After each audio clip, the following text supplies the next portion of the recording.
carnival, which is our climax, was huge. It's bananas. There's a lot of pieces. There's a lot of stuff going on at that carnival. We have 5 locked-off cameras for this stunt. I'm used to doing things smaller and being like, okay, what's the sort of low-budget, nifty solution to doing this? But one of the producers told me, like, I don't usually say this, but you should go big. Fully locked up, everybody. Here we go. Pictures up. So, yeah, we went kind of big. Okay, so we're set. All right, and action.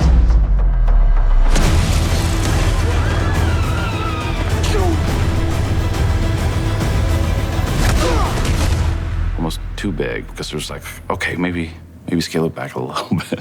Throw him down. And then I make a really cool landing. That's the shot we're doing now, Right. yeah. So you land, and you were like, let's try That again.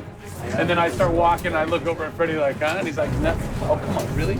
Yeah, and then he's like, look out. There's a tremendous amount of action that takes place within that carnival set. So it was really important having a guy like Kyle, with whom we had just worked on Aquaman, to be there to create these amazing action set pieces and to prepare the actors for the action that they were going to do and the stunts that they were going to do. Yeah, I think the carnival set's been nothing but a challenge. All right, let's take it up and we're going to shoot one. Everyone realised we needed something a little bit bigger than the original script intended, and it grew and grew. It literally doubled our wire work. Guys, I'm a superhero.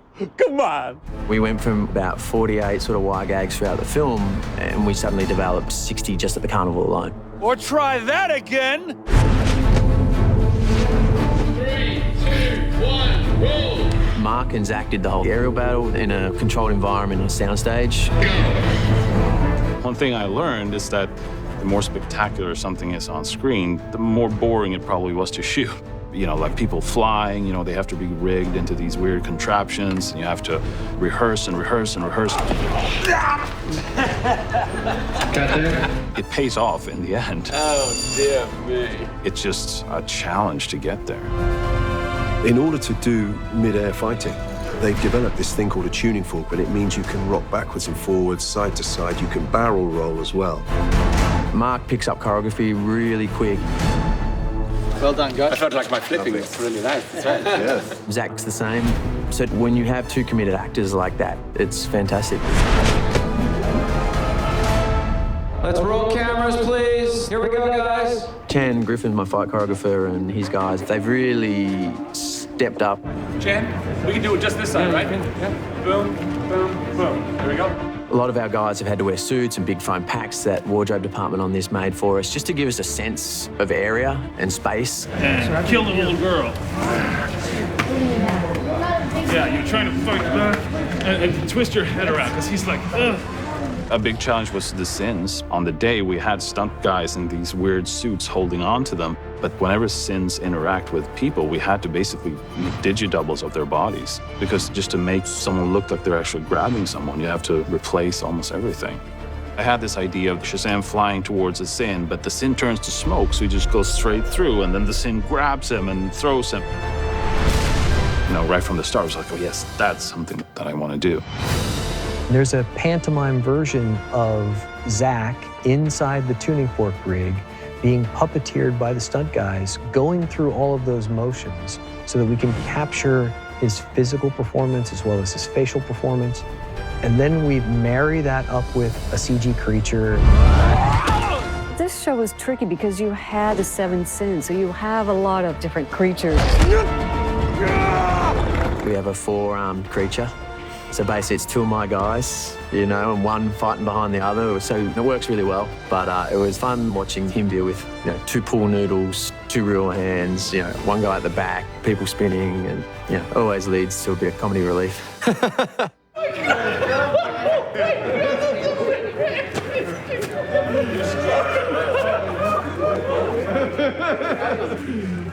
Hi there. What's up?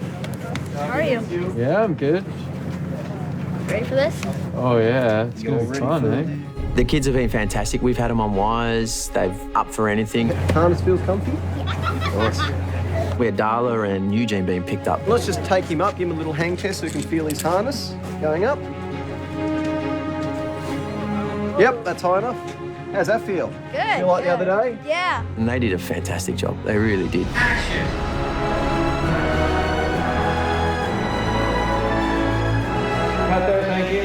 And it's exciting. You see their smiles on the faces when they come down. Yay! I love it. You know, I have a 7-year-old boy at home, and I know he'd love to do that sort of stuff as well. Super. It's the most fun thing in the world that I've done. Walking from over here and heading over to where Raph is. Yeah. But when you're at this point, you hear Freddy say a thing about he's figuring out that the eye is the power. So you stop, turn to the kids, and say like, gather the mugs. Yeah. And then after that, it's when the sins come out. Scared? You will be.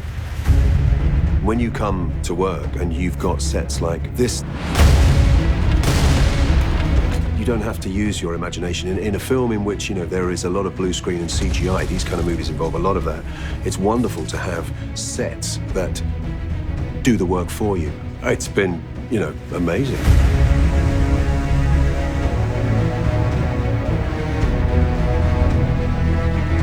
We rented all the rides, but then all the huts that are blown up are all made by us. It is pretty incredible how much of a legitimate carnival that they've built in this big open lot. We literally blew up a Ferris wheel, guys. So it was cool. an actual Ferris wheel, cool. and they just dropped it on its side. It was insane. Part of the end climax of the movie is the Ferris wheel coming down. When we first showed up, everyone said, okay, we're gonna drop a Ferris wheel on this, and don't worry, we'll do it visual effects. And I was like, no, you won't.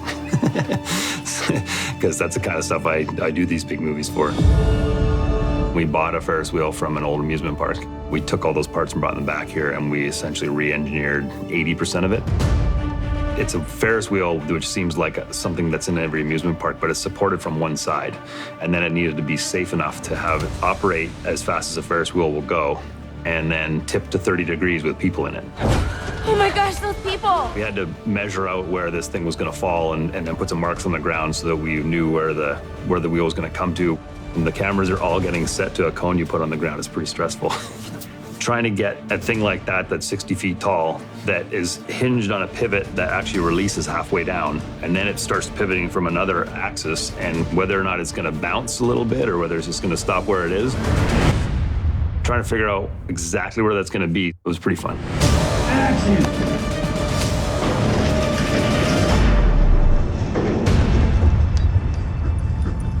We're actually pretty happy with the spot we picked because it landed probably about 3 inches from where we thought it was gonna land in the first place.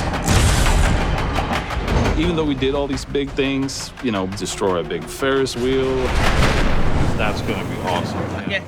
The best part of making the carnival was just those emotional scenes because it's all about the performance. And action.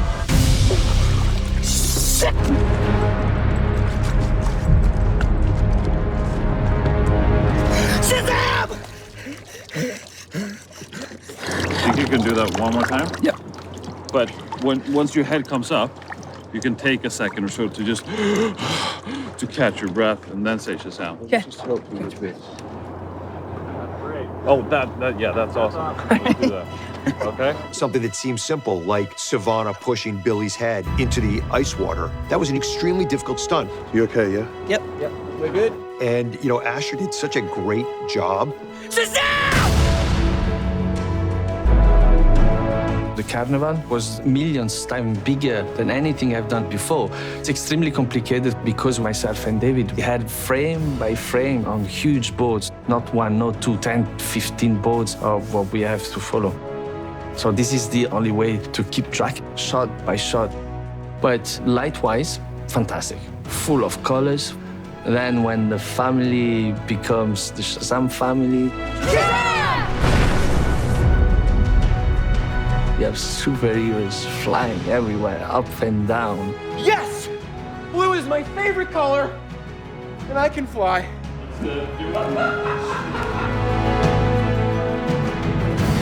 The whole film, we've sort of seen him fumble and try to understand what he's capable of and harness that power. If a superhero can't save his family, he's not much of a hero. And we get to a point now where he finally understands his powers and he's finally got control of them. Shazam! All right, this is it. Mano a mano. Away we go.